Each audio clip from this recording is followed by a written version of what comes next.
유대인으로서의 삶을 살고 유대인을 옹호하면서도 예술 분야에서 경력을 쌓는 것이 가능할까요?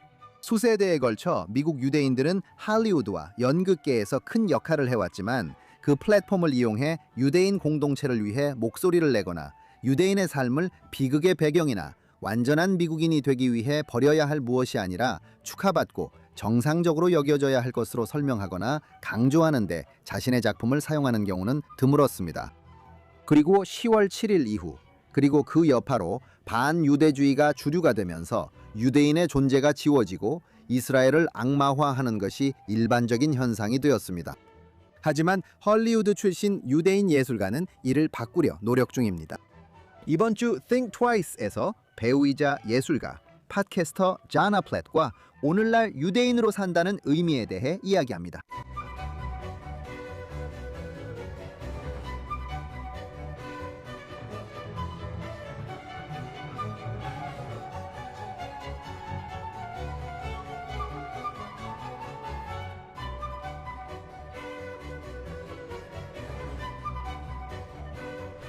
Think Twice에 오신 것을 환영합니다.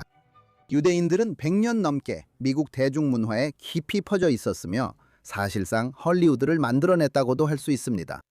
하지만 그렇게 한 사람들 중이나 그 뒤를 이은 이들 중에서 유대인의 삶을 평범한 사람들이 살아가는 모습으로 대중화하는데 자신의 명성과 영향력을 사용한 사람은 거의 없었습니다. 할리우드는 성공한 유대인들이 완전히 동화되고자 하는 충동을 반영했지만 그렇지 않거나 적어도 자신의 정체성을 삶의 의미 있는 일부로 간직하고자 한 이들은 사라져야 할 사람들로 취급했습니다. 그러나 유대인 특수성에서 물러섬은 미국 좌파가 비판적 인종이론, 교차성, 정착민 식민주의와 같은 유해한 좌파 이론을 받아들이면서 이스라엘과 유대인을 잘못된 백인 억압자로 시오니즘을 인종차별적 파시즘의 한 형태로 잘못 규정한 이후에 벌어진 일의 서막에 불과했습니다. 2023년 10월 7일 하마스가 주도한 팔레스타인 아랍 테러리스트들의 이스라엘 공동체들에 대한 공격과 그 이후 전 세계적으로 반유대주의가 급증한 뒤 이스라엘에 대한 지지는 사라졌습니다. 그리고 유대인 혐오의 전례 없는 증가나 10월 7일의 잔혹 행위에 대한 분노조차 예술계, 심지어 가장 저명한 유대인들로부터도 거의 들을 수 없었습니다. 하지만 그 규칙에는 예외가 있으며 오늘 저희와 함께 해주신 분이 바로 그 예외 중 한 분입니다. 조나 플랫은 브로드웨이, 영화, 텔레비전에서의 출연으로 잘 알려진 배우이자 가수, 작가, 연출가, 그리고 프로듀서입니다. 하지만 10월 7일 이후 그의 주요 프로젝트는 Being Jewish with Jonah Platt 팟캐스트가 되었습니다. 할리우드에서 성공한 프로듀서이자 유대인 사회에 적극적으로 참여한 아버지와 저명한 유대인 활동가이자 자선가인 어머니 밑에서 자랐습니다. 그는 유대인 삶의 긍정적인 이미지를 알리고 유대인 공동체 내에서 더 많은 소통과 단합을 이끌어내기 위해 노력하고 있습니다. 조나 플랫, Think Twice에 오신 걸 환영합니다. 감사합니다. 초대해 주셔서 감사합니다. 오늘 저희와 함께 해주셔서 정말 감사합니다. 먼저 여쭤보고 싶은데요. 10월 7일 이후에 유대인으로서의 정체성에 집중하게 된 계기가 무엇이었나요? 상장 예술계에 있는 대부분의 유대인들이 이스라엘에 대한 공격을 응원하거나 아니면 그냥 침묵하고 있는 것처럼 보였을 때 말이죠. 저는 당신 말씀의 두 번째 부분에는 이의를 제기하고 싶네요. 아마도 가장 목소리가 컸던 일부 사람들이 응원하는 것처럼 보였던 것 같아요. 하지만 헐리우드에는 저처럼 지금까지보다 더 적극적으로 참여하고 있는 카메라 앞에 서는 사람들과 뒤에서 일하는 많은 사람들이 많이 있었습니다. 그리고 저는 이 순간에 정말로 나서준 할리우드의 아주 목소리 큰 마카베오 같은 유대인 투사들의 공로를 절대 깎아내리고 싶지 않습니다. 하지만 제 자신에 대해 말하자면 이 순간은 분명히 제 인생에서 그리고 유대인 공동체의 입장에서 보면 우리 모두의 인생에서 가장 중요한 순간입니다. 지금 유대인 정체성을 받아들이고 당당하게 자부심을 가지고 그것을 지키지 않는다면 도대체 언제 그렇게 하겠습니까? 그러니까 제게는 정말 선택의 여지가 없었습니다. 이걸 해야 할지 말아야 할지, 어떤 결과가 있을지 의식적으로 고민한 적이 없었습니다. 그런 건 전혀 없었어요. 이게 바로 저 자신이기 때문입니다. 상황이 매우 어렵습니다. 우리는 10월 7일에 그 누구도 적어도 제 인생에서는 한 번도 본 적 없는 끔찍한 참사를 목격했습니다. 그리고 그것을 마주하는 두 가지 방법이 있었습니다. 어떤 사람들은 그 상황에서 움츠러들었고 또 다른 사람들은 그 순간에 맞서 일어섰죠. 저는 다른 선택지가 없어 그냥 따랐어요. 마크 큐반이 꿈이 아닌 노력을 따라가라고 한 말이 떠오릅니다. 그 말이 항상 제 마음에 남아 있었습니다. 그리고 제 노력은 저를 이 방향으로 이끌고 있었습니다. 저는 그냥 제 에너지와 시간이 자연스럽게 이쪽에 쏟아지고 있었어요. 그리고 몇 달 동안 소셜미디어와 오프라인에서도 매우 적극적으로 활동한 후에 10월 7일 직후 저는 제 유대인 옹호 활동에 정말 집중하고 싶었습니다. 그렇게 해서 Being Jewish 팟캐스트가 탄생했습니다. 저의 핵심적이고 적극적이며 긍정적인 메시지는 무엇일까요? 그러니까 지금 벌어지는 일들에 단순히 대응하는 것이 아니라 제가 정말로 추구하고 싶은 제 가치관에 대해 이야기하고 싶었습니다. 이제 상황이 조금씩 정리되고 있는데 앞으로는 어떤 모습이 될지 고민하게 됩니다. Think Twice에 함께 해주셔서 감사합니다. 여러분이 팟캐스트 플랫폼에서 저희를 듣고 계시든 페이스북이나 X 또는 JNS 유튜브 채널에서 라이브로 시청하고 계시든 JNS를 좋아요와 구독해 주시고 알림 설정을 위해 종 모양 아이콘도 눌러주시고 좋은 리뷰도 남겨주시면 감사하겠습니다. 또한 Think Twice 외에도 제가 오늘날 우리가 직면한 가장 중요한 이슈들에 대해 더 많은 뉴스와 분석을 여러분과 나누는 조나선 토빈 데일리 팟캐스트도 있습니다. 여러분이 팟캐스트를 듣는 어떤 플랫폼이든 JNS 채널에서 조나선 토빈 데일리로 데일리 쇼를 찾으실 수 있습니다. 이제 오늘 프로그램으로 돌아가겠습니다. 네, 그리고 물론 예술계에 있는 많은 유대인들이 목소리를 내왔고 아주 칭찬할 만한 일들을 해왔다는 점을 말하는 것도 당연하다고 생각합니다. 하지만 특히 처음 몇 주, 몇 달, 첫 해, 23년에서 24년으로 넘어가는 시기에 독자들로부터 이런 질문을 많이 들었습니다. 이 사람은 어때요? 저 사람은 어때요? 이런 식으로요. 저도 그렇게 하고 있더라고요. 그리고 저는 항상 좋아하는 예술가나 운동선수에 대해 그들의 사생활이나 신념에 대해 덜 알수록 더 행복할 거라고 생각하는 사람이었습니다. 저는 그 부분을 깊이 파고들고 싶지 않았어요. 보통 그런 걸 알아도 더 행복해지지 않으니까요. 맞아요. 우리는 그런 걸 알 필요 없어요. 예를 들어 존경하던 스포츠 스타가 사실 주정뱅이였다는 것처럼요. 아니면 정말 끔찍하거나 충격적인 생각을 하고 있을 수도 있습니다. 맞아요. 예술과 예술가를 분리하는 것이죠. 맞아요. 그런데 저도 어느 순간 소셜미디어 같은 데서 그런 걸 보면 정말 손을 뻗어서 그 사람을 흔들면서 이거 정말 중요한 일이야. 이건 역사적인 순간이야. 라고 말하고 싶더라고요. 그러니까 저는 1930년대 후반 헐리우드의 유대인들에 대해 읽었던 것들을 떠올리곤 했어요. 그리고 유대인과 예술의 역사에 대해 좀 더 여쭤보고 싶어요. 하지만 저는 위대한 작가 맨 헥트에 대해 읽었던 게 기억나요. 그는 할리우드에서 글을 쓰는 사람 중에 슈퍼스타라고 할 수 있을 정도로 유명했죠. 그런 그가 사람들의 관심을 끌려고 노력했던 이야기를 읽었어요. 그리고 그는 원래 그렇게 적극적인 유대인은 아니었지만 자신이 우연히 역사의 한가운데에 들어섰다는 것을 깨달았다고 썼어요. 그는 내가 속한 공동체는 이스라엘이다 라고 표현했고 목소리를 내지 않는 다른 유대인들에게 정말 화가 났다고 했죠. 저도 저 자신에게 아니 왜 아무것도 하지 않는 거지? 왜 목소리를 내지 않는 거지? 라고 생각하게 됐어요. 당신도 똑같이 느꼈나요? 네, 제 생각에는 제가 깨닫게 된 것, 그리고 정말 뚜렷하게 보이기 시작한 것은 10월 7일 이후 할리우드에서 일어난 일입니다. 몇 가지 다른 부류가 있죠. 제 생각에 좌절감이 더 커진 이유는 상호성이 부족했기 때문인 것 같아요. 많은 사람들이 지난 10년, 20년 동안 다른 여러 집단이 연대와 지지 필요했던 순간들이 있었다고 느꼈던 것 같아요. 그리고 할리우드는 유대인이든 비유대인이든 그들을 위해 항상 함께 해줬어요. 그런데 이번에는 유대인들이 도움이 필요할 때가 왔는데 아무도 곁에 없었죠. 그래서 그게 분명히 큰 부분이었다고 생각해요. 네가 나를 필요로 할 때 나는 곁에 있었는데 이제는 네가 전혀 없는 느낌이었어요. 그래서 그런 두제는 정말 깊이 느껴졌고 업계 안에 있는 사람들도 분명히 그렇게 느꼈어요. 저에게 가장 답답했던 사람들은 꼭 이스라엘 국기를 올리지 않은 사람들이 아니라 10월 둘째 주에 인지를 석방하라는 편지에 이름조차 올릴 수 없었던 사람들이었어요. 그들은 관여할 수 없거나 그런 이유 때문이었죠. 저는 그런 걸 정말 이해할 수 없어요. 그리고 제 생각엔 그건 정말 변명의 여지가 없다고 생각해요. 저희가 알게 된 건 기본적으로 유대인으로서의 연관성과 참여 수준이 어떠했는지였어요. 10월 7일 이전에는 일반적으로 당신이 유대인으로서 어떤 연관이나 참여를 했는지가 10월 7일 이후에 할리우드 사람들이 어떻게 반응했는지에 대한 당신의 반응을 예측하게 해줬을 거예요. 그래서 저를 포함한 많은 사람들이 그동안 유대인들을 위해 한 번도 목소리를 내지 않았던 특정 유대인 인물들을 주목하게 됐던 것 같아요. 평소 좋은 날에도 한 번도 입을 열지 않았던 사람들이 정말 끔찍한 날에 갑자기 목소리를 낼 거라고 기대했는데 그들이 그렇게 하지 않아서 충격을 받았죠. 그리고 물론 이게 면죄부는 아니지만 약간은 무엇을 기대했냐는 생각도 들어요. 이 사람은 공동체에 적극적으로 참여하지 않으니까요.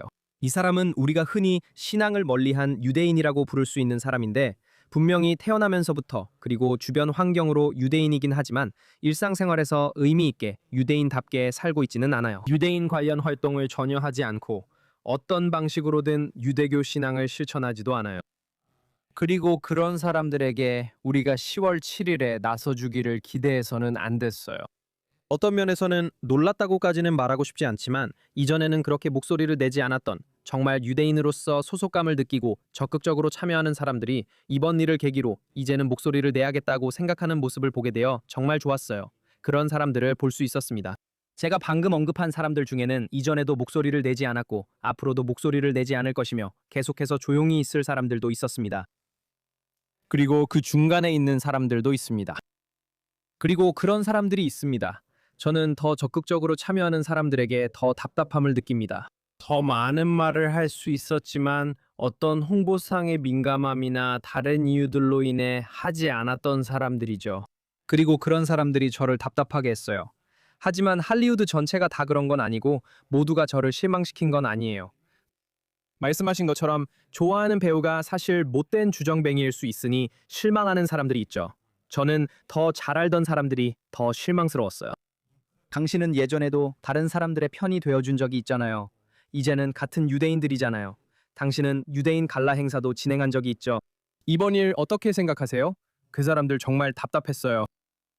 네, 제 생각에는 예술가가 아닌 사람들 사이에서는 인기 없는 대의를 위해 목소리를 내면 불이익이 따른다는 인식이 있는 것 같아요. 그리고 분명히 이스라엘은 이제 유감스럽게도 소위 세련됐다고 여겨지는 분위기에서는 인기 없는 대의가 되었고 그래서 불이익이 있을 거라는 생각이 있죠. 그리고 저는 다른 예술 분야, 예를 들어 클래식 음악계에서는 이스라엘을 옹호하는 목소리를 내기가 정말 어렵다는 걸 알고 있어요. 소수의 사람들이 그렇게 했지만 그들은 정말 많은 부정적인 반응을 받았죠.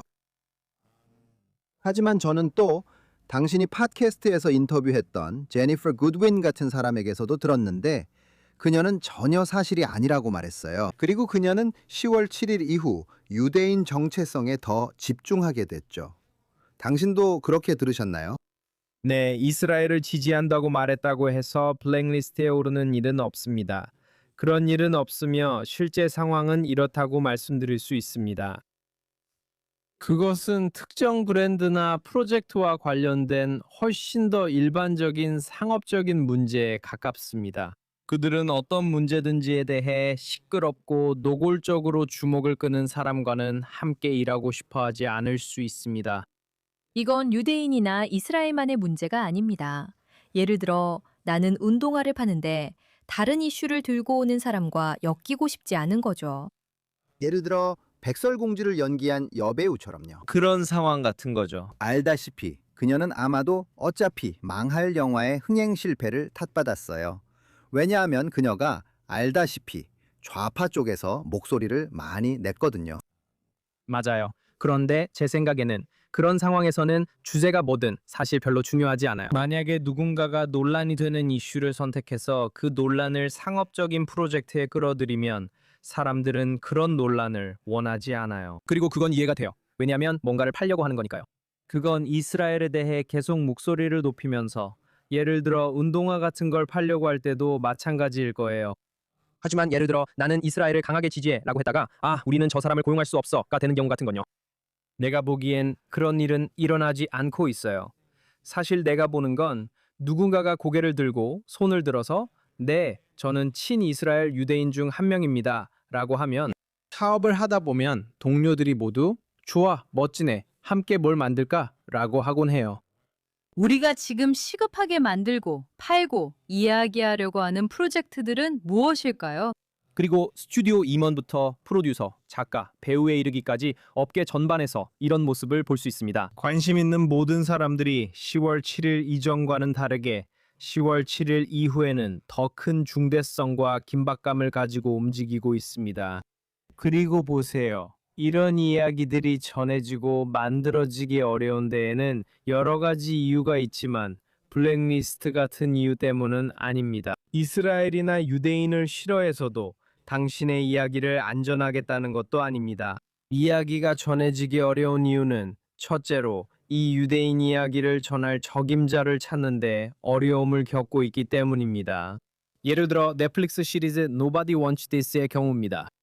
제 생각에는 할리우드에서 우리 모두가 시도해야 할 완벽한 예시라고 생각합니다. 정말 훌륭하죠. 로맨틱 코미디이고 현대적이며 유명한 스타들이 출연하고 정말 흥미진진합니다. 그리고 유대인과 유대인들이 자신들의 정체성을 얼마나 사랑하는지에 관한 이야기이기도 하죠. 정말 놀라워요. 완벽하다고 할 수 있죠.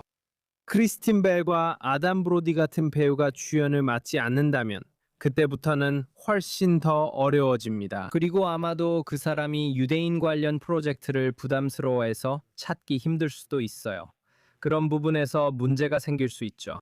혹은 당신이 전하려는 이야기가 너무 유대인스럽다고는 말하고 싶지 않지만 하지만 오히려 단순히 중요한 유대인 이야기라는 것 외에도 작품 자체로서의 매력이 충분하지 않아서 대중적으로 널리 어필하지 못하는 경우일 수도 있죠. 제작에 많은 돈이 들어가니 투자금 회수를 위해 대중 관객이 필요하잖아요. 그렇죠? 맞아요. 결국 시장이잖아요. 그렇죠? 그러니까 이렇게 말할 수는 없죠.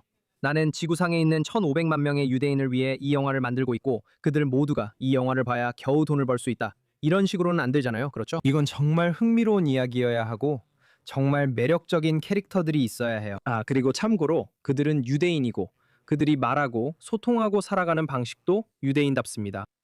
그런 프로젝트들이야말로 집중해야 할 대상이고 실제로는 뒤에서 진행되고 있습니다. 그리고 많은 사람들이 정말로 그런 일에 힘쓰고 있습니다.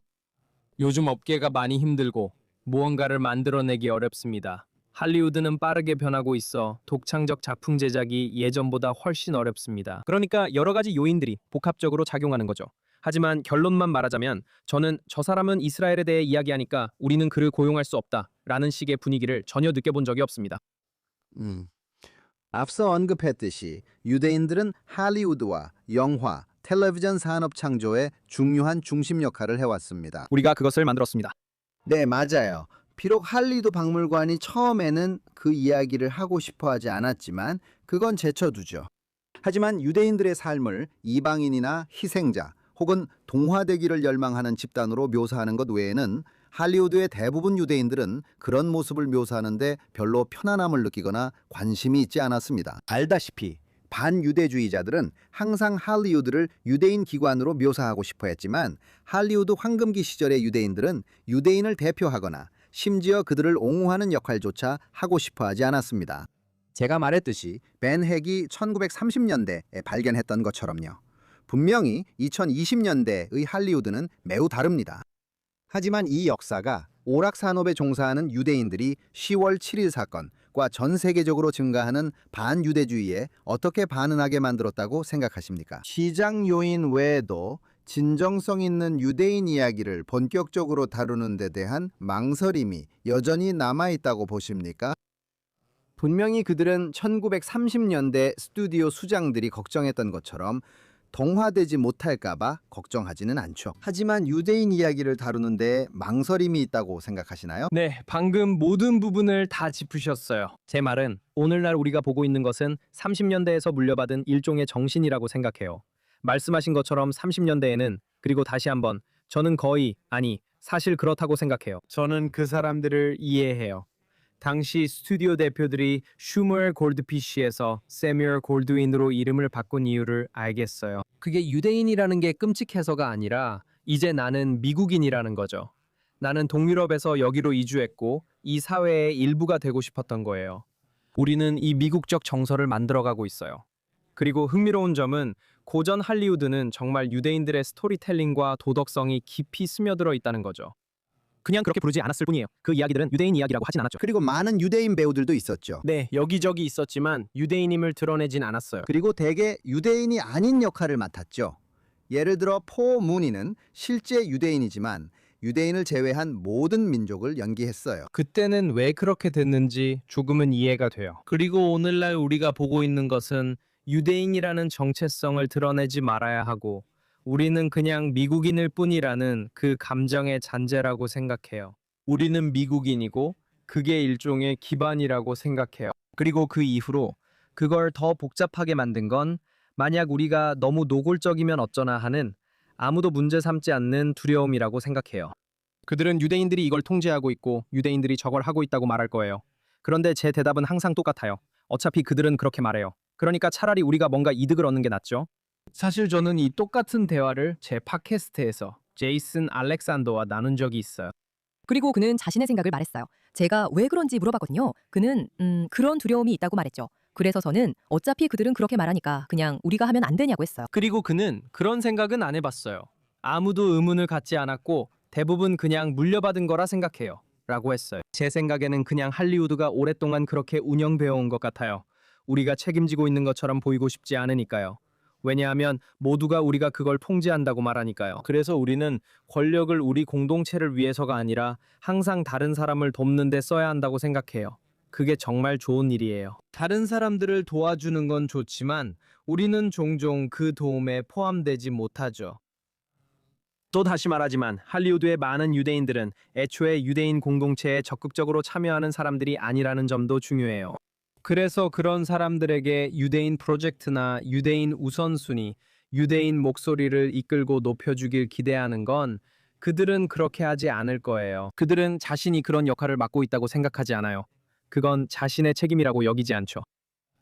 솔직히 한두 세대만 지나면 그들의 가족이 유대인과의 연결을 완전히 잃어버릴 수도 있다고 해도 저는 놀라지 않을 거예요. 그런 식으로 유대인 정체성을 잃어버린 사람들이죠. 그게 바로 할리우드의 많은 유대인들이고 미국의 많은 유대인들이기도 하잖아요. 네, 저도 막 말하려던 참이었는데 인구 통계학자들이 말하는 무종교 유대인이 유대인 인구에서 가장 큰 비중을 차지하죠. 맞아요. 예를 들어 LA에서는 그 비율이 40%나 30% 정도 되는 걸로 알고 있어요. 그래서 헐리우드에서도 비슷한 비율일 거라고 생각할 수 있죠. 우리가 말하는 맥락에서 보면 많은 유대인들이 실제로는 유대인으로서의 책임감이나 우선순위를 산업 내에서 갖고 있지 않기 때문에 유대인으로 간주되지 않을 수도 있습니다. 네, 그게 다음 질문으로 이어지는데요. 제 생각에 현대 유대인에 대한 가장 뛰어난 통찰 중 하나는 신시아 오제키 말한 보편주의는 유대인의 편협성이다라는 말이었습니다. 이 부분을 당신과 함께 탐구해보고 싶습니다. 보편적 가치를 지키는 것은 분명히 유대교의 중요한 부분이지만 그게 전부는 아니죠. 그리고 유대 문명의 그 측면이 대부분의 미국 유대인들이 우리 대부분이 자유주의적 정치와 사회적 가치관 속에서 자랐기 때문에 가장 쉽게 붙잡을 수 있는 부분인 것 같습니다. 그리고 이것이 미국 등지에서 유대인들의 많은 성과의 기반이 되었지만 방어가 필요할 때는 그들을 무장해제시키기도 했습니다. 특히 예술계에서 유대인 정체성을 가장 공개적으로 받아들이는 유대인들조차도 이스라엘인이나 유대인의 관점보다는 다른 사람의 관점을 이해하는데 훨씬 더 관심이 많은 것처럼 보입니다. 어떤 면에서는 대화를 촉진한다는 점에서 그것이 훌륭한 일이기도 합니다.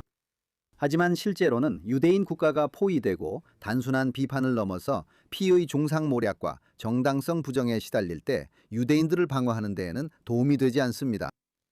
10월 7일 이후에도 유대인들을 위해 나서달라고 요청하는 것은 다른 집단이 자기들 자신을 위해 하듯 유대인들을 위해 나서달라고 하는 일은 그들에게는 매우 어려워 보입니다. 그것이 예술계에 있는 유대인들이 이번 위기에 대해 보인 반응이 많은 청중들의 시각에서 볼 때 그렇게 실망스러웠던 이유 중 하나인가요? 그건 정말 예리한 지적이라고 생각합니다. 그리고 제 생각에 답은 네입니다. 그건 매우 미국적인 유대교의 색채라고 생각합니다. 유대교는 티쿤 올랑과 같다. 처음부터 끝까지. 그게 전부라는 거죠. 물론 유대교가 그게 전부는 아니죠. 분명히 유대교의 중요한 측면이고 말씀하신 대로 아름다운 부분입니다. 우리가 속해온 모든 사회에서 활기찬 존재가 될 수 있었던 이유 중 하나는 우리가 관심을 가지고 돌보는 방식 때문이죠. 제 말은 유대교 예배와 경전 전체에 걸쳐 100가지 방식으로 나타나는 우리의 주요 계명 중 하나가 바로 이겁니다. 낯선 이에게 관심을 가져라. 과부를 돌봐라. 고아를 돌봐라. 적에게도 관심을 가져라. 이런 식으로요. 정말로 엄청나게 중요한 부분입니다. 그만큼 중요하다는 뜻이죠. 하지만 그게 전부는 아닙니다. 전체가 필요합니다. 유대인이란 한 가지 가치관만으로 설명될 수 없고 우리는 더 많은 것을 지닙니다. 그리고 유대인됨의 전부를 사회 정의로만 규정한다면 당신이 진정으로 믿고 속한 대상은 유대민족이 아니라 사회 정의 그 자체인 셈입니다. 그리고 당신은 그냥 키파만 씌우는 겁니다. 네, 저는 제이슨 알렉산더가 나온 에피소드를 봤어요. 그는 정말 훌륭해요. 그는 정말 재능이 많고 경력 내내 유대인 관련 대의를 위해 목소리를 내며 정말 앞장서 왔죠. 하지만 그가 인질이 된 아이를 위해 목소리를 내는 것에 대해 망설였다고 말한 부분이 흥미로웠어요. 10월 17일 이후 초반에 하지만 그는 아이들에 대해 이야기하고 싶었고 이스라엘 피해자만 언급하고 팔레스타인 피해자에 대해 말하지 않는 것이 불편했다고 했어요. 그래서 저는 그 마음은 이해하지만 사실 상대편 누구도 그렇게 하려고 생각하지 않을 거라고 말했어요. 그래요. 그리고 그는 그런 감정을 드러낸 유일한 게스트가 아니었어요. 비슷한 생각을 표현한 다른 게스트들도 있었죠. 다시 말하지만 아마 그들 스스로도 거의 의식하지 못한 채 그런 말을 굳이 덧붙여야 한다는 본능이 있는 거죠. 잠깐만요. 저 부족주의적으로 말하는 게 아니에요. 유대인을 우선시하는 것도 아니고요. 신이시여, 제가 유대인만을 위한다는 건 상상도 할 수 없는 일이죠. 정확히요. 누군가가 제가 어떤 한 집단에 다른 집단보다 더 충성심을 가지고 있다고 생각한다면 신이시여, 그런 오해는 절대 있어서는 안 되죠. 그리고 제 말은 인생에서 가족을 우선시하는 건 괜찮다고 생각해요. 물론 모든 조건이 같다면 말이죠. 그리고 이건 제로섬 게임도 아니에요. 인질 한 명을 위한 영상을 만들 수 있고 그 다음에는 원하는 만큼 다른 사람들을 위한 영상도 만들 수 있잖아요. 하지만 그럴 필요는 없어요. 저는 당신이 당신의 공동체가 필요로 할 때 주저하거나 망설일 필요 없이 그들을 위해 나서는 당신의 마음을 의심하지 않아도 된다고 믿어요. 저는 거기에 대해 누구도 사과할 필요가 없다고 생각해요. 그건 정말 자연스러운 일이에요. 그리고 다시 한번 당신이 말한 것처럼 이 문제의 반대편에 있는 사람들뿐만 아니라 다른 어떤 집단도 그런 망설임을 가지고 있지 않아요. 아시아계 미국인이 안 돼. 아시아계 미국인들이 공격받고 있어. 뭔가 말해야 할지 모르겠어. 다른 집단도 신경 써야 다 하니까 라고 하는 모습은 볼 수 없을 거예요. 그들이 그들을 위해 내가 충분히 말했나? 라고 생각할까요? 아니에요. 당신들이 나를 공격하면 나는 내 집단을 위해 나설 거예요. 이는 매우 자연스러운 일입니다. 그런 일에 대해 사과해야 한다고 느끼는 게 오히려 부자연스러운 거예요. 다시 말하지만 이건 둘 다 가능한 문제일 수 있습니다. 제로섬이어야 한다고 말하는 사람은 없습니다. 나 아니면 아무도 안 돼가 아니라 자신의 사람들, 자신의 정체성을 우선시하는 것도 괜찮아요. 그건 자연스러운 일이고 우리 본연의 모습이에요. 전혀 잘못된 게 아니에요. 그래요.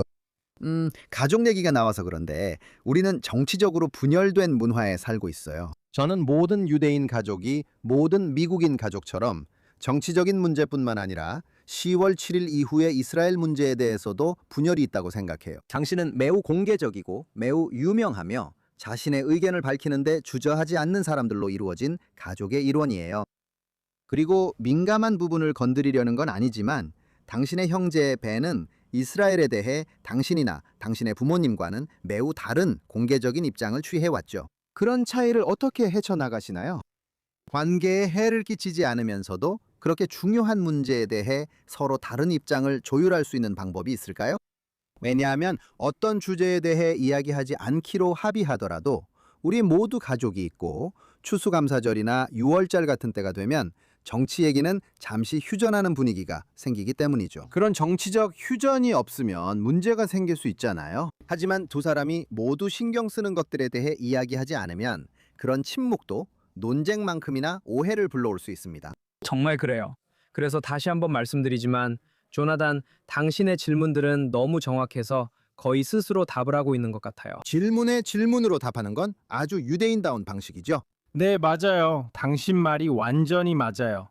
뭐든지 간에 당신이 소중하게 생각하는 관계에서 의견 충돌이나 차이가 있을 때 그 관계를 유지하고 싶다면 관계를 최우선으로 둬야 합니다. 관계를 최우선으로 둔다는 건 소통을 의미합니다. 그것은 관계 안에서 당신은 나에게 소중한 사람입니다. 라고 소통하는 것을 의미합니다. 저는 어떤 부분에 대해 오해를 풀고 싶어요. 우리가 서로를 제대로 이해하고 있는지 확인하고 싶어요. 사랑해요. 이건 우리가 의견이 다른 부분이지만 그래도 당신은 당신이고 저는 저예요. 우리는 이런 것들에 대해 이야기할 수 있어요. 그리고 저는 그냥 그런 대화를 나누는 게 중요하다고 생각해요. 그리고 아시다시피 저는 제 쇼에서 이런 깊고 긴 대화를 어떻게 나누는지에 대해 많이 이야기했어요. 그리고 그런 대화들은 깊고 길어야 해요. 제가 말하는 이런 관계는 가끔 트위터에서 멘션하는 대학 시절 룸메이트와 같은 관계가 아니에요. 그건 완전히 다른 거예요. 제 기준은 항상 이래요. 만약 이 사람과 저녁을 먹으면서 이스라엘 문제나 그런 걸로 논쟁하기 위해서만 만나는 거라면 지금 당장 지키려고 애써야 할 관계는 아니라는 거죠. 하지만 정말로 만나고 싶고 함께 있고 싶은 사람이라면 그냥 가서 만나고 함께 하세요. 스스로에게 여유를 주세요. 서로가 어떤 입장인지 안전하고 솔직하게 대화로 털어놓을 수 있는 시간을 가지세요. 그리고 그런 대화를 끝마쳤을 때 반드시 서로의 생각을 바꾸게 되는 건 아닐 거예요. 저는 일반적으로 대화로 누군가의 생각이 바뀌는 경우는 거의 없다고 생각해요.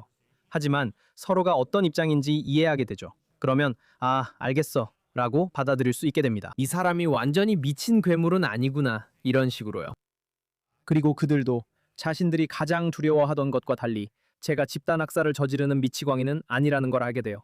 사실 우리는 단지 서로 다른 결론에 도달한 사람들일 뿐입니다. 이제 우리는 각자의 삶을 살아가면 됩니다. 그리고 나중에 또 이 이야기를 하고 싶으면 할 수도 있고 굳이 그럴 필요는 없어요. 아마 이 얘기는 다시 하지 않을 거예요. 이미 서로 의견이 다름을 알기에 평소처럼 함께 시간을 보내며 관계를 유지하는 게 더 좋다고 생각해요. 하지만 이제는 대화의 길이 열려 있다는 걸 알고 있고 더 이상 숨겨진 궁금증이나 긴장감, 이 사람이 무슨 생각을 하는 걸까? 내 뒤에서 무슨 말을 하는 걸까? 이 일에 대해 진짜로 어떻게 생각하는 걸까 하는 의심이 남아있지 않아요. 왜냐하면 당신이 그 이야기를 꺼내놓으면 이제는 마음을 놓고 자신의 삶을 살아갈 수 있고 그 사람의 생각까지 책임져야 한다는 감정적인 부담을 지지 않아도 되니까요.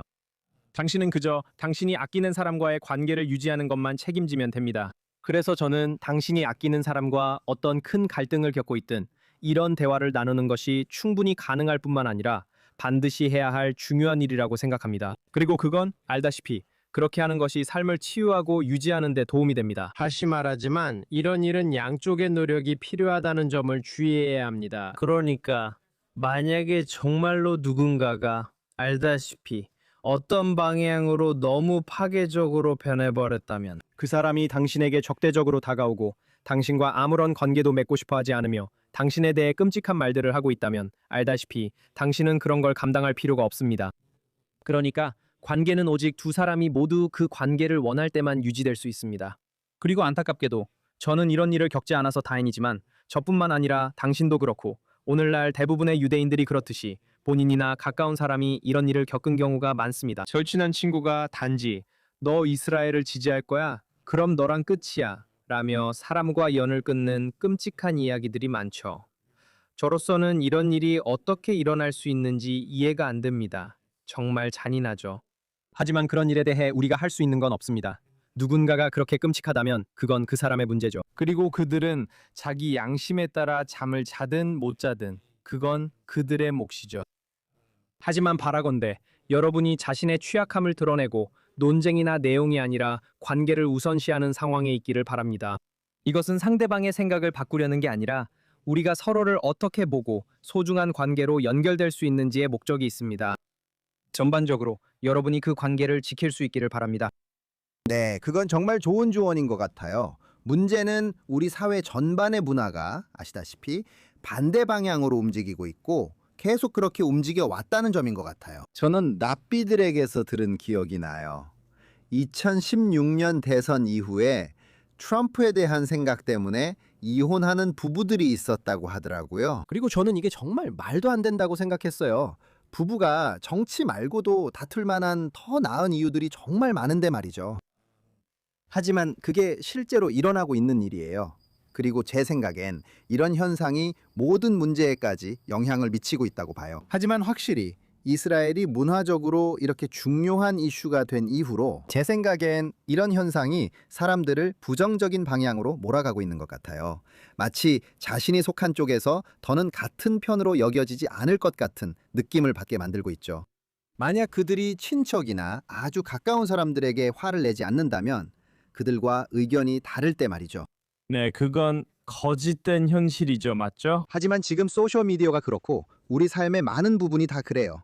일종의 가상현실 혹은 허상 같은 거죠. 네, 제 말은 우리가 서로 대화하는 방식에 대해 아무런 영향력이 없다는 생각이나 2016년 이후, 그리고 저도 동의하는데 도널드 트럼프의 등장이 정말 이런 끔찍한 무례함을 부추겼다는 거죠. 우리가 이제 서로 말하고 서로를 바라보는 방식에서 그런 태도를 용인하게 됐다는 거죠. 이 나라에서 그리고 전 세계적으로도 이런 현상은 지난 10년, 15년 사이에 정말 시작됐죠. 우리가 굳이 그렇게 하지 않아도 되는 이유는 그런 분위기가 이미 퍼져 있고 TV나 정치, 소셜미디어, 그리고 우리 주변에서 다른 사람들이 그렇게 하는 걸 보기 때문이죠. 우리는 이제 우리가 이렇게 하는 거구나 라고 생각하게 되죠.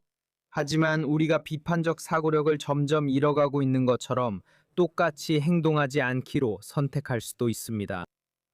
우리가 비판적으로 생각 못하는 게 아니라 많은 사람들이 그렇게 안 할 뿐이에요. 그래서 우리는 무의식적으로, 물론 의식하지 못한 채 나는 굳이 거기에 참여하지 않아도 되겠구나 라고 생각하게 됩니다. 그냥 온라인에서 뭔가를 읽고 그게 맞다고 가정한 다음 아무런 비판적 사고도 없이 그 이야기를 시작할 수 있죠.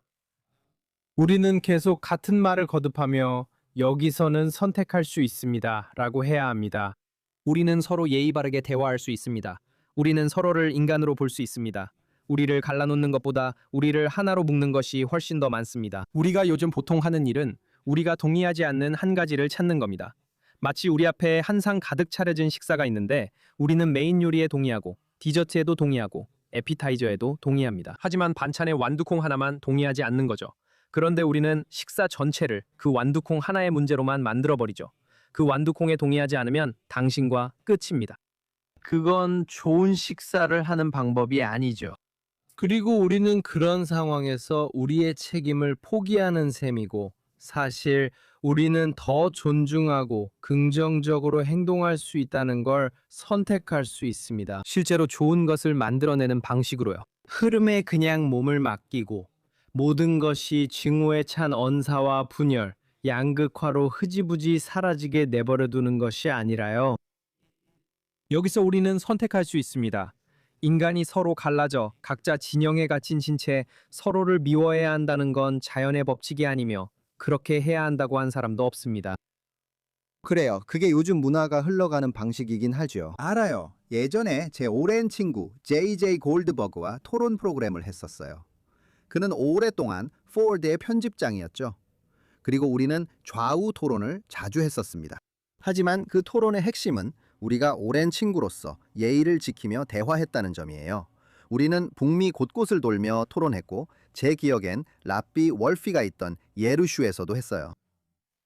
그리고 종종 우리가 받았던 흥미로운 점은 우리가 이스라엘이나 여러 가지 다른 주제에 대해 논쟁을 벌였다는 거예요. 그리고 결국 우리는 사람들에게 그들을 갈라놓는 것보다 공통점이 더 많다는 것을 상기시켜주곤 했어요. 하지만 종종 관객들의 반응은 당신들은 사실 그렇게 많이 의견이 다르지 않네요 라는 것이었어요. 그리고 우리는 근데 정말 잘 듣고 계셨나요? 라고 대답하곤 했어요. 계속 의견이 달랐지만 관객들은 말투에 반응했어요. 우리는 서로에게 소리를 지르지 않았어요.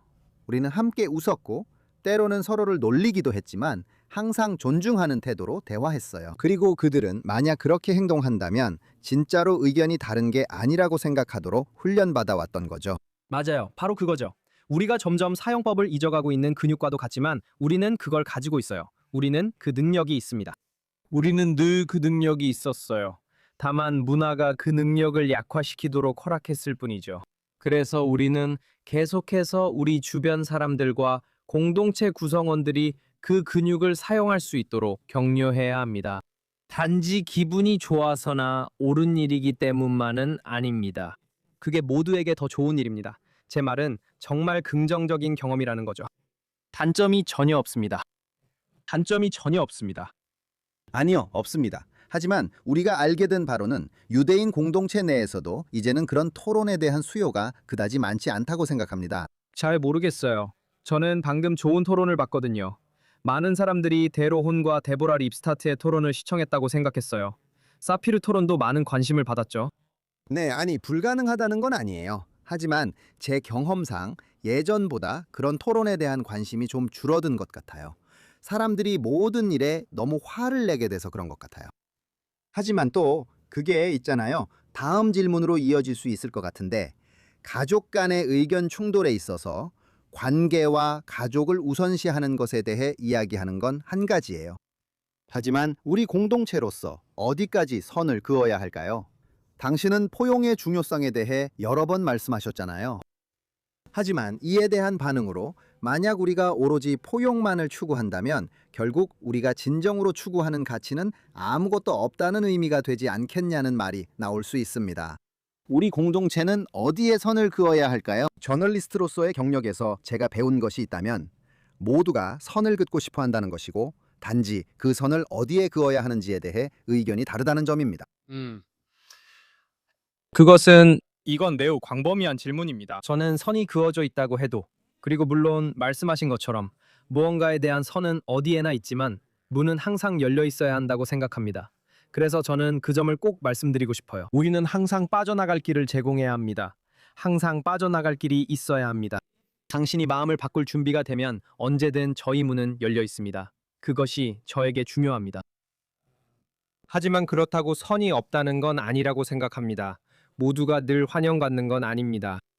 제 생각에는 실제로 이에 대해 이야기한 적이 있습니다. 예를 들어 유대인 단체 환경에서 몇몇 유대인 단체 지도자들과 함께 있었습니다. 유대인 단체 내에서 반시온주의자들이 일하는 것에 대해 우리는 어디에 선을 그어야 할까요? 그리고 저는 여러분이 선을 긋는 것이 충분히 정당하다고 느꼈습니다. 만약 여러분이 어떤 식으로든 유대인들의 번영이나 유대교의 특정 측면 혹은 유대인들을 지원하는 것이 사명인 유대인 단체라면 만약 당신이 어떤 식으로든 유대인들의 고국 존재에 반대한다면 이 단체는 당신을 위한 곳이 아닙니다. 라고 말하는 것은 하나님의 가호를 빕니다. 더 맞는 곳에서 일하세요. 생각이 바뀌면 일자리가 있습니다. 예배에 오세요. 여기서 일할 필요는 없습니다. 그리고 저는 그게 완전히 정당하다고 생각합니다. 전혀 문제없다고 생각해요. 그런 선은 어느 정도 그어져야 한다고 생각합니다. 그리고 당신의 회당 안에서도 알다시피 그들은 어느 정도 스스로 선을 그을 것입니다. 알다시피 만약 제가 이스라엘 국가를 위한 기도를 하고 매주 이스라엘 군인들을 위해 기도하는 유대교 회당에 있다면 만약 당신이 그런 것에 불편함을 느끼는 사람이라면 혹은 그런 것이 당신을 불편하게 만든다면 떠날지 말지는 당신 스스로 결정하게 될 겁니다. 유대교 회당은 결코 당신에게 떠나라고 하지 않을 것입니다. 문은 항상 열려 있습니다. 하지만 만약 당신이 적어도 그래야 합니다. 적어도 그래야 합니다. 당신이 직접 결정해야 합니다. 저는 더 머물 수 없고 이는 제 가치관과 다릅니다. 당신도 기준을 정할 것이며 맞지 않으면 신의 가호와 함께 떠나도 됩니다. 마음이 바뀌면 이곳은 언제나 열려 있습니다. 저는 그런 태도가 맞다고 봅니다. 마음이 바뀌면 우리는 여기 있습니다. 하지만 만약 당신에게 정말 중요한 무언가가 우리에게 정말 중요한 것과 정면으로 충돌한다면 이곳은 당신에게 맞는 공간이 아닐 수도 있습니다. 네, 제 생각에 그건 정말 중요한 지점이라고 생각합니다. 왜냐하면 모든 것이 논쟁의 대상이 될 수 있다는 문제는 유대인들처럼 다양한 공동체 안에서도 마찬가지이기 때문입니다. 세금률이 어떻게 되어야 하는지에 대해 우리 모두가 의견이 다를 수 있다고 말하는 건 쉽죠. 하지만 지구상에 존재하는 유일한 유대인 국가의 파괴, 그리고 전 세계 유대인의 절반이 살고 있는 그 국가의 존재 자체를 논쟁의 대상으로 여기는 것에 대해서는 제 입장에서는 거의 모든 것에 대해 토론할 의향이 있지만 그 문제만큼은 토론하고 싶지 않습니다. 네, 저도 동의합니다. 그리고 제 생각에는 특히 젊은 유대인들과 함께할 때는 이런 공간 안에서 다양한 의견이 존재할 수 있도록 하는 것이 중요하다고 생각합니다. 대화를 나누고 질문을 하고 이의를 제기할 수 있도록 말이죠. 저는 그게 정말 중요하다고 생각합니다. 왜냐하면 우리가 그런 공간을 만들지 않으면 결국 이분법적인 상황이 생기기 때문입니다. 즉, 이스라엘을 사랑하느냐, 그리고 이스라엘을 사랑하지 않는다면 그건 곧 당신이 반대편에 있다는 뜻이 되고 실제로 이스라엘을 미워하지 않더라도 미워하는 쪽에 속하게 된다는 의미가 됩니다. 그리고 우리는 그런 이분법을 만들고 싶지 않습니다. 우리는 전부 아니면 전무인식이 되기를 원하지 않습니다. 나비가 이스라엘이라는 국가를 사랑하는 것이 무엇을 뜻하든 나도 거기에 보조를 맞추든지 아니면 여기서 떠나든지 하는 식이어서는 안 됩니다. 누군가 이 부분이 불편하다고 말할 수 있는 중간지대가 필요합니다. 왜냐하면 우리는 사람들이 하루 종일, 특히 젊은 세대가 반이스라엘적인 온갖 소음을 계속해서 듣고 있다는 걸 알고 있기 때문입니다. 소셜미디어에도 넘쳐나고 학교에도 있고 친구들 사이에도 있습니다. 그리고 우리가 그들에게 들어와서 틀릴 수도 있고 질문할 수도 있는 공간을 주지 않으면 우리는 그들을 잃게 될 것입니다. 저는 우리가 그런 공간을 만드는 게 정말 중요하다고 생각합니다. 솔직히 그런 어른들도 있습니다. 교육을 전혀 받지 못했던 어른들도 있고 그들도 지금 똑같이 교육을 받고 있습니다. 그들은 지금 자녀들과 동시에 교육을 받고 있고 똑같은 것들을 주입받고 있습니다. 그들이 자신의 우려를 표현할 수 있는 공간을 반드시 마련해야 합니다. 하지만 결국 중요한 기준은 두 가지라고 생각합니다. 하나는 이스라엘이 존재해야 하느냐 아니냐입니다. 제게는 이것이 꽤 명확한 기준인 것 같습니다.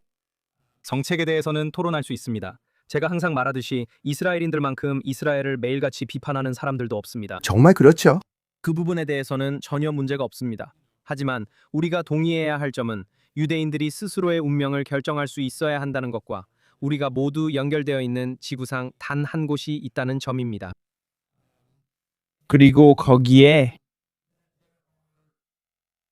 그리고 다시 말하지만 어떤 조직적인 부분에서는 그렇게 하는 것이 적절하지 않은 경우가 있습니다. 만약 제 사명 선언문이 이것이 하나의 알다시피 우리는 여기서 이스라엘 교육을 하고 있고 이스라엘의 키부츠를 위해 기금을 모으는 모금 행사를 하고 있습니다. 그리고 당신이 그게 마음에 들지 않는다면 아마도 여기는 당신을 위한 공간이 아닐 수도 있고 우리가 키부츠 베에리를 위해 기금을 모아야 하는지 토론할 필요도 없습니다. 그게 그렇게 신경 쓰인다면 여기는 당신이 있을 곳이 아닙니다. 그래. 나도 그게 맞는 것 같아. 그리고 솔직히 말해서 이스라엘이든 아니든 지금 당장 이스라엘이 정말 유일한 이슈인 것 같아. 국경이 어디에 있어야 하는지에 대한 질문들, 20년, 30년 전에 정말 중요했던 모든 것들이 이제는 더 이상 그렇게 중요하지 않다고 생각해. 그리고 10월 7일 이후에는 확실히 더 그렇지. 흥미롭네. 왜 그렇게 생각하는지 궁금해. 나는 30년간 이 논쟁에 참여해왔기 때문에 그렇게 느껴. 이스라엘이 존재해야 하느냐 마느냐에 대한 논쟁 말이야. 나는 그게 지금 유일한 쟁점이라고 생각해. 왜냐하면 내 생각에 오랫동안 유대인 공동체는 그렇게 생각해 왔으니까. 이스라엘 자체도 평화 프로세스의 정치에 대해 매우 분열되어 있었으니까. 그리고 그건 미국 내 논의에도 반영됐죠. 하지만 이제는 그런 이야기를 하지 않고 훨씬 더 근본적인 무언가에 대해 이야기하고 있습니다. 반시온주의는 예전에는 논쟁거리도 아니었고 일반적인 것도 아니었죠. 예를 들어 20년 전이나 30년 전 뉴욕타임스 사설면에서는 그런 논의가 거의 없었지만 지금은 매우 일반적인 일이 됐습니다. 그게 바로 그들이 말하는 바이고 논쟁의 상당 부분이 바로 그것입니다. 지금은 우리가 집중해야 할 유일한 것은 그것이라고 생각합니다. 현재 위치에 이르게 된 건 사건들이 우리를 이끌었기 때문입니다. 제 생각은 조금 다른데요. 예를 들어 뉴욕타임즈의 예를 들어보자면요. 그들이 반시온주의에 대해 이야기할 때 저는 두 가지를 봅니다. 첫째로 저는 그것이 본질적으로 증오운동이라고 봅니다. 그리고 실제로 의미 있는 지적 토론이나 담론이 이루어지고 있지 않습니다. 그냥 그렇습니다. 그것은 지난 세기 소련에서 우리가 봤던 것처럼 명예훼손에 기반한 유대인 증오입니다. 혹은 시오니즘을 비비네 타냐후 우익정부의 통치 방식으로 잘못 정의하고 이스라엘 전체를 그것과 동일시하는 것입니다.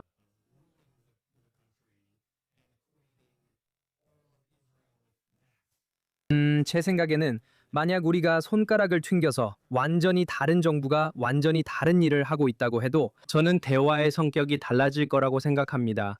하지만 그 감정이 바뀔까요? 꼭 그렇지는 않지만 논의되는 내용의 성격은 달라질 거라고 생각합니다. 만약 정부가 적어도 정착민 폭력을 허용하거나 지지하거나 가자 지구와 레바논 그리고 서한 지구를 장악하려는 야망을 가진 것으로 인식되지 않았다면 말이죠.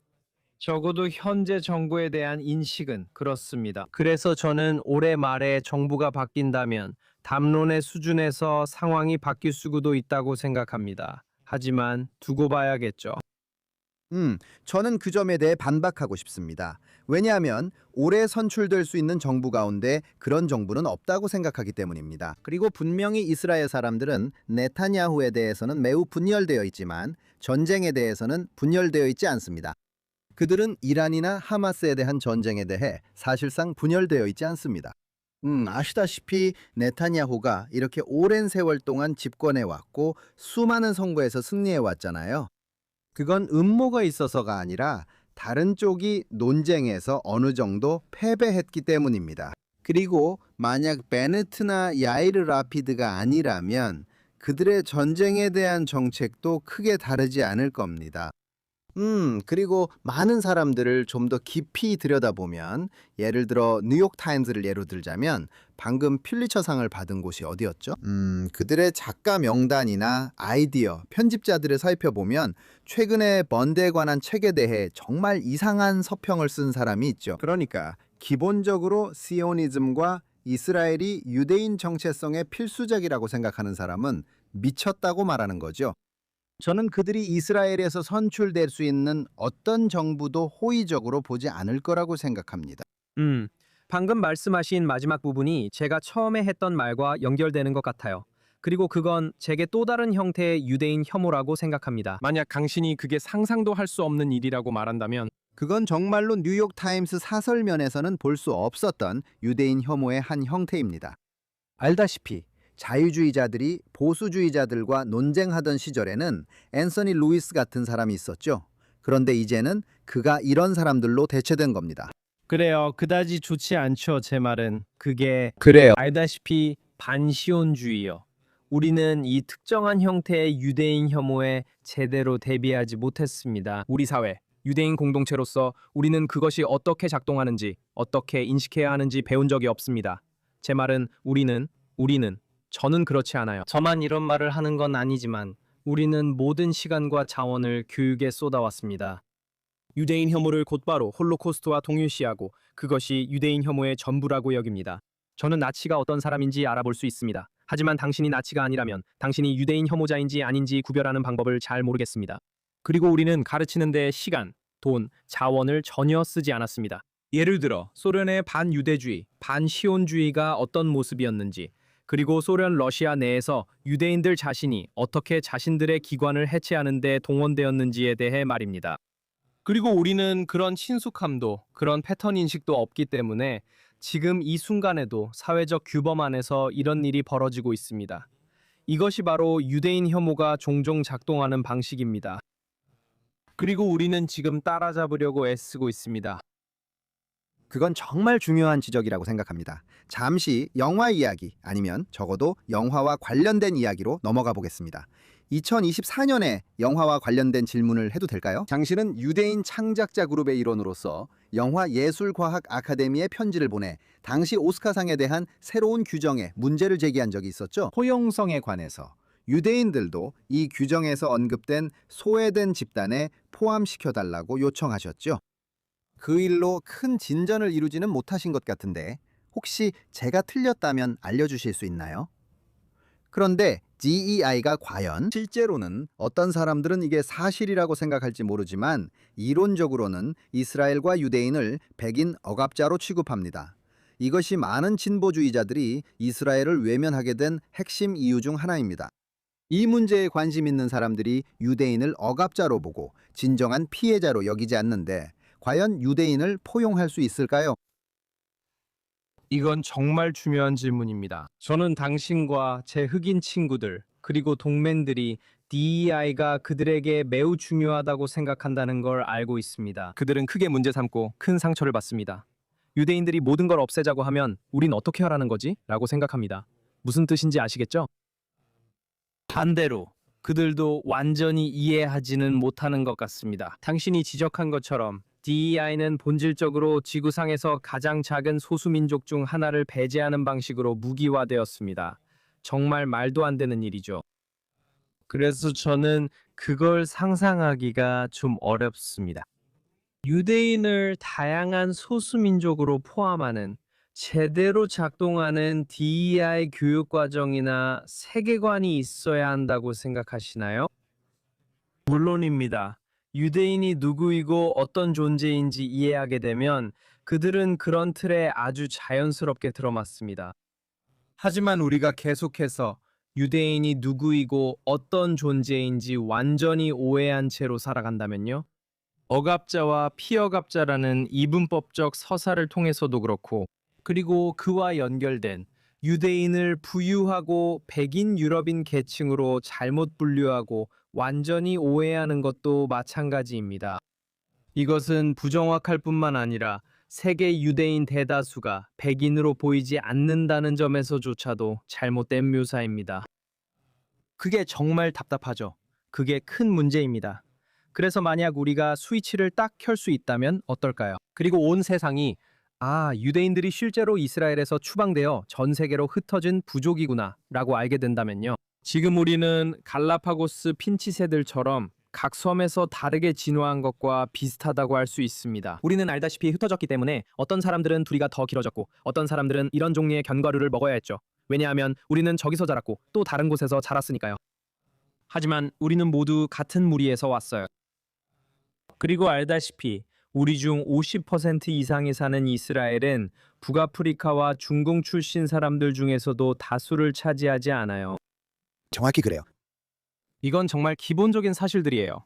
만약 이런 사실들이 이해된다면 DEI에도 자연스럽게 반영될 거예요.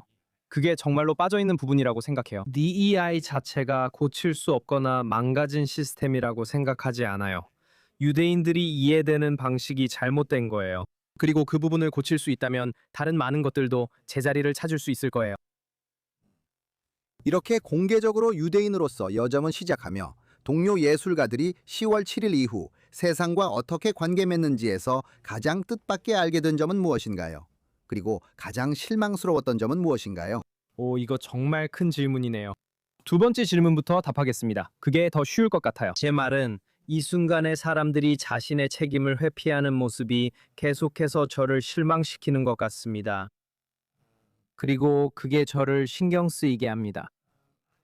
저는 지구상의 모든 사람이 꼭 산 꼭대기에 올라가서 확성기로 유대인에 대해 외치고 유대인을 위해 나서야 한다고 생각하지는 않습니다.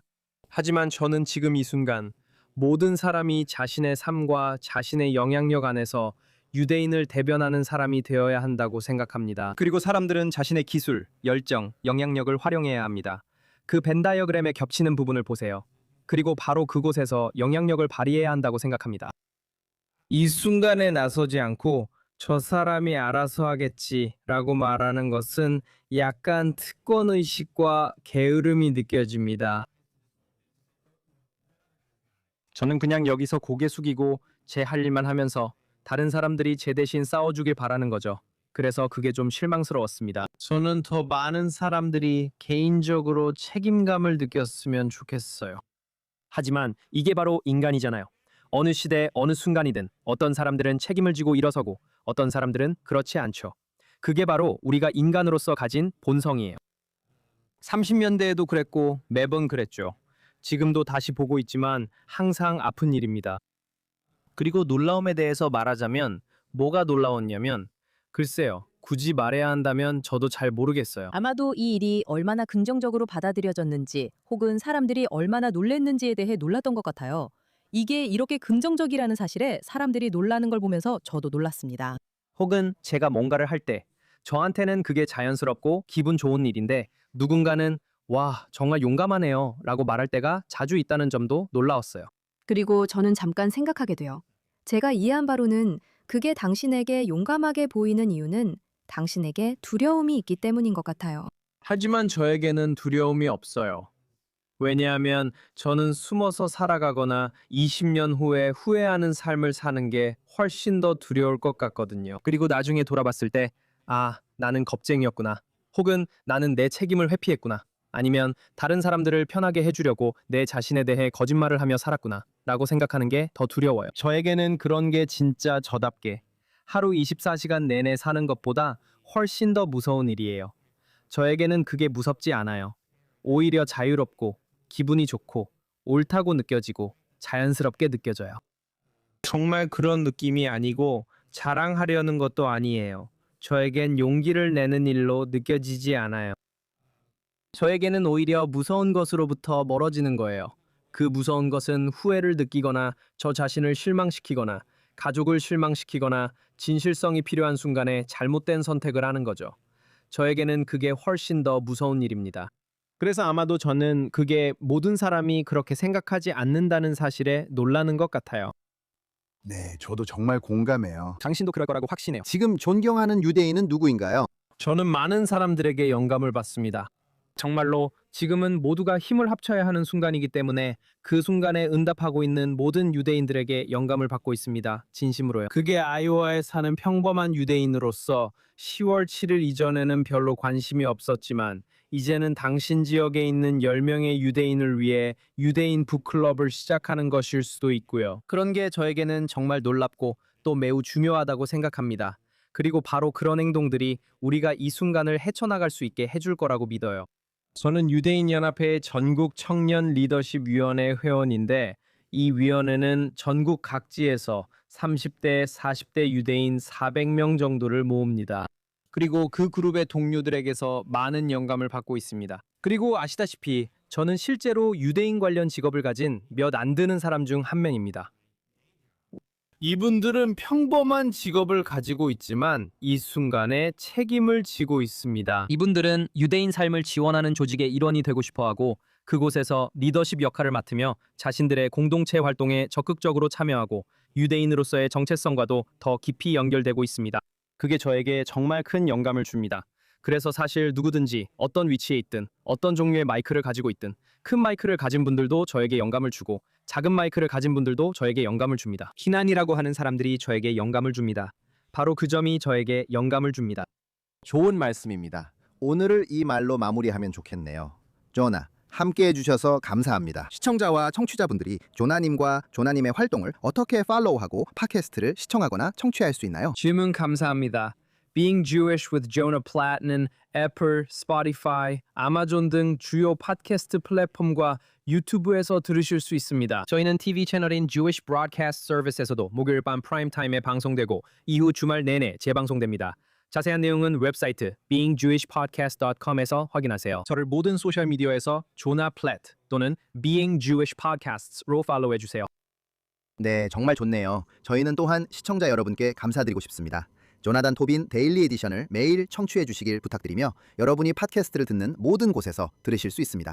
여러 플랫폼 가운데 어디에서 저희 팟캐스트를 듣고 계시든 페이스북이나 X 또는 JNS 유튜브 채널에서 라이브로 시청하고 계시든 JNS의 좋아요와 구독 부탁드립니다. 알림을 받으시려면 종 모양 아이콘을 클릭해 주시고 좋은 리뷰도 남겨주세요. 그리고 thinktwice@jns.org로 저희에게 메일을 보내셔서 어디에서 이 프로그램을 듣거나 시청하시는지 또 어떻게 생각하시는지 알려주세요. 그리고 항상 직접 읽고 스스로 생각하는 것을 잊지 마세요. 다음 주에 다시 뵙겠습니다.